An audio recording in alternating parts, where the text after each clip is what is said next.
Some Asian economies reeling from tariff announcements from the White House, others heaving a sigh of relief. Parts of Southeast Asia facing some of the steepest tariff rates across the board. Amongst the highest, Laos and Myanmar with 40% levies on all exports to the United States. Well, that still marks a slight reduction from rates first announced on the 2nd of April. And the second highest today, behind only Syria at 41%. But confirmed rates reason for cheer elsewhere. Tariffs on Indonesia, Thailand, Vietnam, Malaysia, the Philippines and Cambodia all lowered. Indonesia, Vietnam and the Philippines, meanwhile, all reaching agreements with the US in July, well before today's deadline. In East Asia, Taiwan has been slapped with a 20% levy, down from an earlier 32%. President William Lai says the island has yet to hold talks with the US, so he's holding out hope for a better rate. Japan earlier securing 15%, although it's still pushing for a deal on automobiles.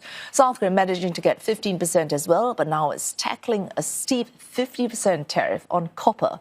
While China has until the 12th of August to reach its agreement with Washington. A mixed tariff picture in South Asia. India slapped with 25%, with Donald Trump taking exception to New Delhi's close ties with Russia. A White House official saying issues with New Delhi will not be solved overnight. Trade negotiators from both sides expected to meet again in late August. Pakistan, meanwhile, emerging with the best deal in South Asia. Its rate slashed to 19% from 29%.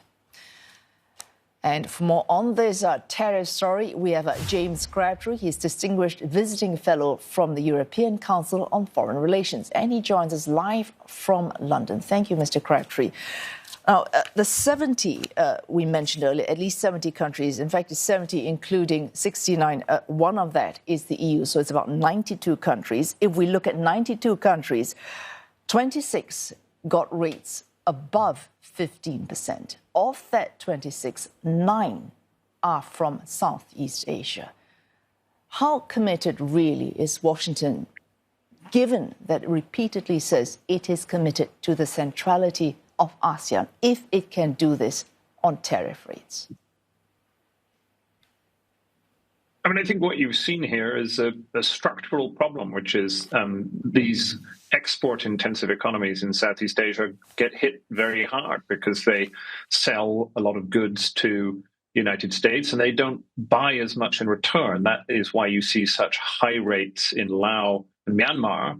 They might sell the United States a little bit, but they buy almost nothing. And so the relative damage is higher. And so because right back at the beginning in April, this whole escapade began with a very limited equation. And unfortunately, it's very hard for the countries of Southeast Asia to do well, given the way the US has set up the test. That said, I think many of the countries are going to be reasonably happy with this, partially because they got big reductions, but also because none of them did any better than each other.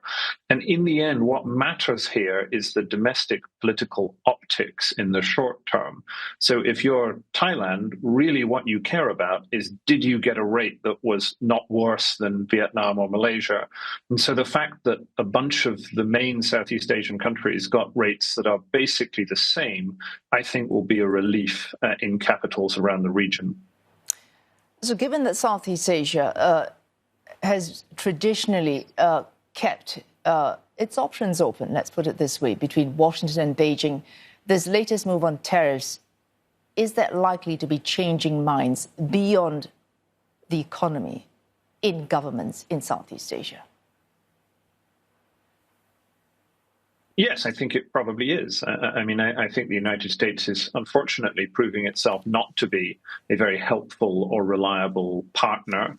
Already the economic impact of the United States has been declining somewhat over recent years and decades, but the way the Trump administration has targeted these countries, I think gives will support those who in Kuala Lumpur or in Bangkok or say, well, we should do more business with China because they don't behave like this. So I don't think it's a terminal problem for the US. The US is still a hugely important power, and the reason why everyone has been negotiating so feverishly is that everybody wants to trade with the US. It's a very powerful country, but the US isn't doing itself any favors in behaving this way. And at the margin, I think, yes, it will lead governments in the region to look at Beijing as a more stable and reliable partner than they might have previously done. Well, if these tariffs were in part, and there are several reasons Mr. Trump has given for launching these tariffs. One of them was to reduce that trade deficit. Another is to bring back manufacturing. And the other would be to isolate China from supply chains, to wean countries off their dependence on Chinese imports.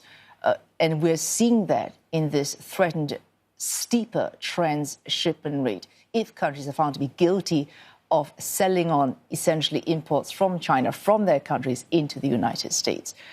Is this move, given that we have not seen clear definitions on transshipment, is this likely to be doing any favors for Washington's trade policy on China? I think this is something that is not yet clear from the agreements. We haven't, let's be clear for those watching. These are not trade agreements. These are bilateral deals. They're, written on pieces of paper. They're not legally enforceable. And often we don't even get to see much more than a White House press release.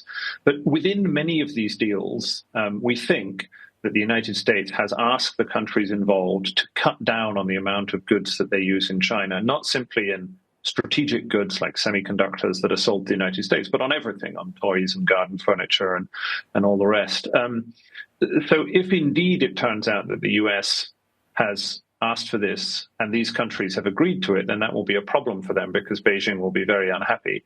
I suspect what we might find is that these countries have sort of half agreed to do this with their fingers crossed behind their backs, and then they'll find some way around it so that they don't actually have to do this. There are lots of creative ways you can get around these problems. But yes, it has been an objective of the United States to try and reduce China's influence in its trading partner countries. And so it is using the levers that it has at its disposal to try and achieve that aim.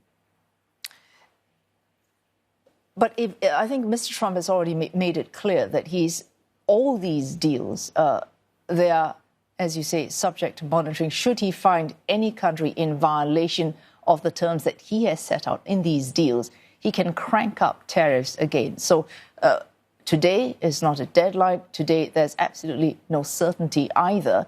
He could change his mind given if he thinks you are not keeping to the terms of that deal. 100%. This is a crazy system. This is how this is going to work. I also think that, again, for those watching, you shouldn't think this isn't the end of the matter. As you yourself said in your introduction, we have another week to go. So a lot of these countries will be thinking, okay, well, maybe we can go and get a slightly better deal by the end of the week so that we don't have to get this. And then after that, there will be more processes of lobbying to try and get exemptions or lower rates. So I think you're right that if President Trump, who is addicted to using tariffs as a form of leverage, feels that any particular country is misbehaving in a way that he doesn't like for whatever reason, then it's perfectly plausible that he can just put up tariffs on a whim. But it's also perfectly plausible that a country, let's say Japan, does something that he's pleased with, and he will dole out a slightly lower tariff rate. So it's a very arbitrary and confusing process, and this. Although it does provide a measure of clarity, I don't think anybody should think that we're at the end of this process yet. This is now going to be a sort of semi-permanent condition of dealing with the United States for so long as Trump is in the White House. A final question, Mr. Crabtree. Very crudely, we could say these are wins for Mr. Trump. Most countries, every country has knuckled under, barring China. And there are no big hits as yet to the usual figures we look at, for example, inflation in the U.S., issues with fiscal policy. These things have not changed, so it's a win. But longer term, where do you see losses for Washington? In a number of areas. So firstly, he's treating his allies very poorly. So if you look at allies and close partners, so if you look at the rates that came out today, they're particular shock in Taiwan, which wasn't expected, 20%. It's a close partner of the United States. In India, probably America's most strategically important partner in the whole region after Japan. 25% shock in New Delhi. Here in Europe, where I'm sitting, I was speaking to people in Switzerland. They got 39%. What did the Swiss do to annoy the United States? And they've always been a close partner of the United States. So I think in the end, the US will find that in treating its partners and allies in such a transactional way that it will find eventually that they're not going to support or work with the United States as closely as they used to. And as you said, in areas like Southeast Asia, where countries try and balance between the United States and China in the most important geopolitical contest of all, that it will push countries in China's direction. I think Beijing recognizes that in the long term, in the short term, this is very difficult to manage, but in the medium to long term, this creates lots of opportunities for Beijing to move into the space that the United States is leaving as the world's economic leader and architect. Thanks. James Crabtree, the Distinguished Visiting Fellow from the European Council on Foreign Relations.